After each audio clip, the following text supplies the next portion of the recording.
Hi, my cute kids. Today's book is really cool. I love the pictures. It's written by Susan Choi and illustrated by John Rucco. This book is called Camp Tiger. And I might need your help at the end to figure out, did this really happen? Or was it a dream or the boy's imagination? Let's see if you can figure it out. Look, one of these things does not look like the other. What do you see? There's all kinds of camping stuff and a tiger tail. What? That's crazy. Camp Tiger. What do you see in this first picture? Here's the city, and what do you see here? The car. There's a family that's gonna go camping. Here they go from the city into the country. This looks like the road to Grandma and Pa's house. Every year, my mom and dad and brother and I go camping at Mountain Pond. We drive a long time on the highway and then a long time on roads that zigzag until we're on a road that's just dirt and rocks. The pine trees scrape the sides of our car. I think we're lost. And then the road zags and there's Mountain Pond, like a mirror in the trees. So pretty.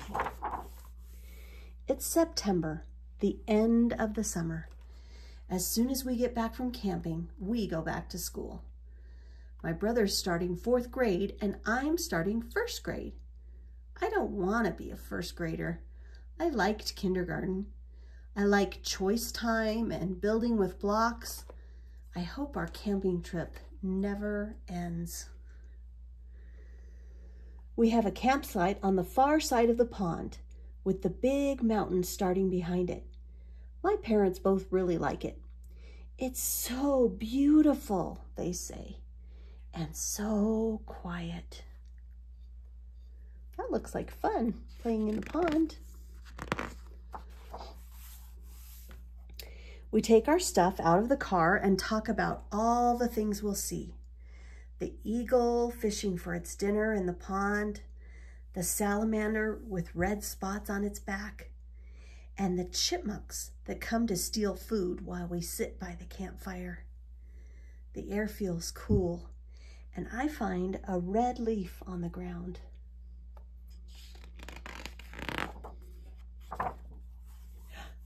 While we're working on the tent, everything gets really still.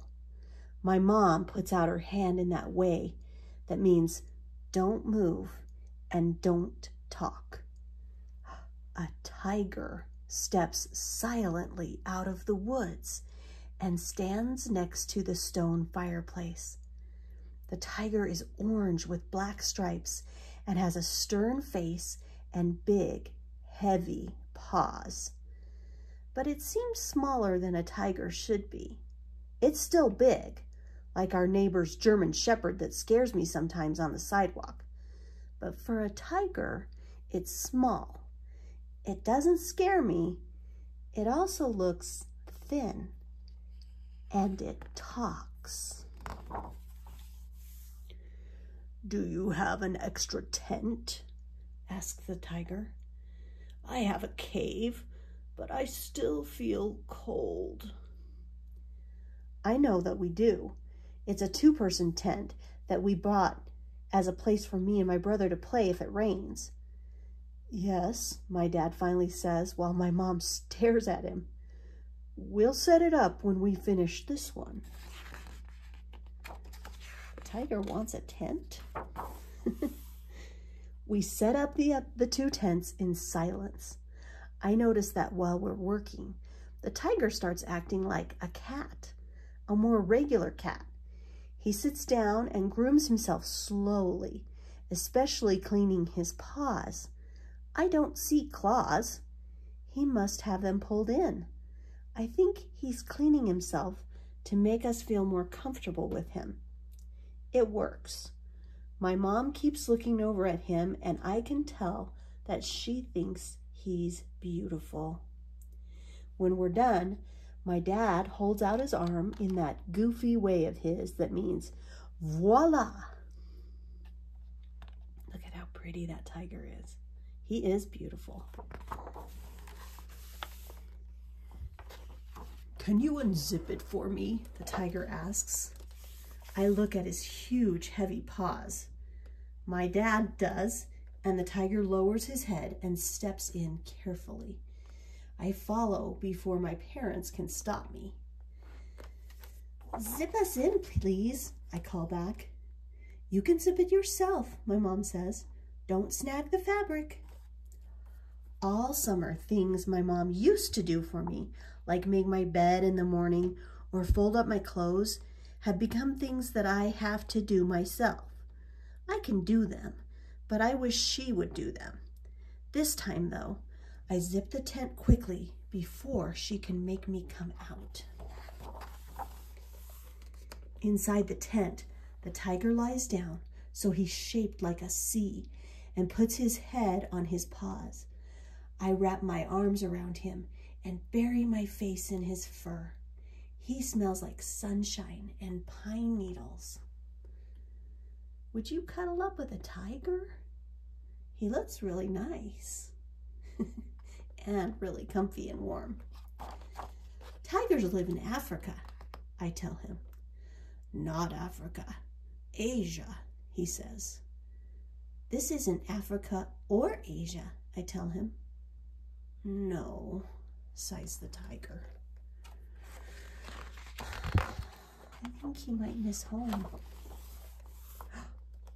All weekend, the tiger stays with us. When we hike on the trail, he walks first, and his paws make no sound. He knows an overlook we've never found before, where we can see the tops of the Green Mountains stretching away. Whoa, that looks like an amazing view, huh? Would you want to hike up there and look out? He's cautious around water, but he comes with us in our canoe. He sits very still, staring out at the shore. I barely have to reach down to trail my hand in the water. The canoe's riding low, my dad says, because of the weight of the tiger, I guess. We paddle slowly so we won't tip over. You've grown too, my mom says. At the fishing spot, my brother catches a pumpkin seed fish right away, which is what always happens. I don't want a fish, I say, sitting next to the tiger. No one makes me. Oh, look at this picture. But after a while, I get up and put bait on my hook. I hate fish, I say as I cast. I love fish, says the tiger. I'll eat any fish that you catch. I almost never catch any, I tell him, but today I catch one. Just big enough to keep, says my dad when he measures. I'll eat it raw, says the tiger. I like to eat the whole thing and feel its tail swish around in my stomach. Ugh, we all say, but we're laughing. Look at that. Did you know tigers can swim? He dives down in and he's going to get a fish himself. We never see other people.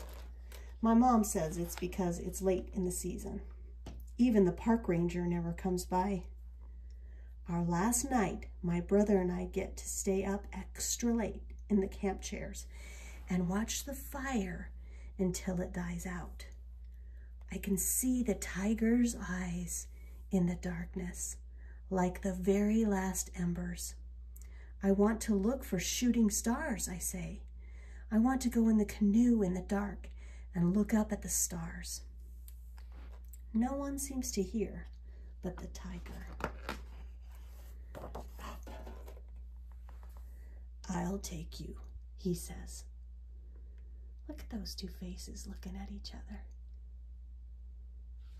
I think he's using the soot from the fire to make tiger stripes on his face. Do you think that's what he's doing right here? so he looks like him.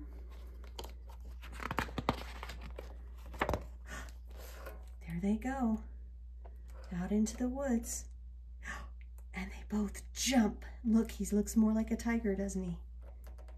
And they howl at the moon, and he looks like a tiger.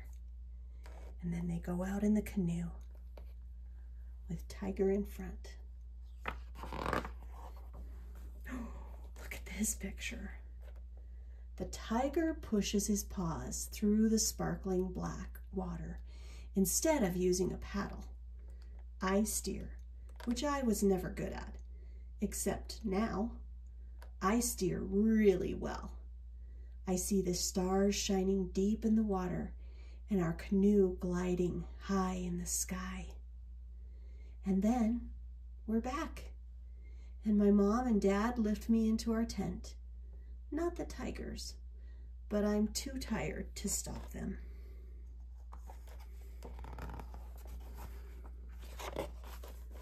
The next morning, the tiger is gone. He didn't say goodbye, I say. It's windy and cold, and that makes my eyes run and my throat feels thick, like I have a lump there.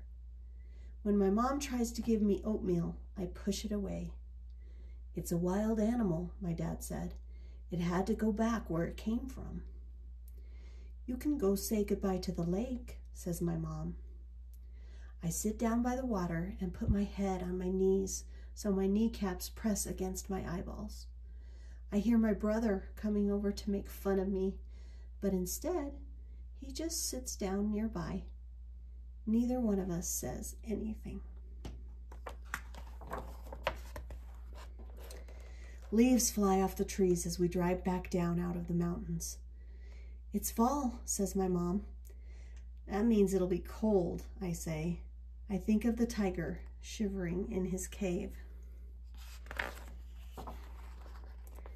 When we get home that night, I draw the tiger exactly the way he looked. I'm going to take it to show my new teacher. Time for bed, my mom says. But I get her to give me 5 more minutes. Look, he's making tiger stripes on his face again.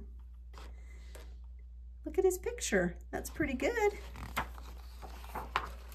I want to finish my picture before I forget. Does he look like a tiger? What do you think?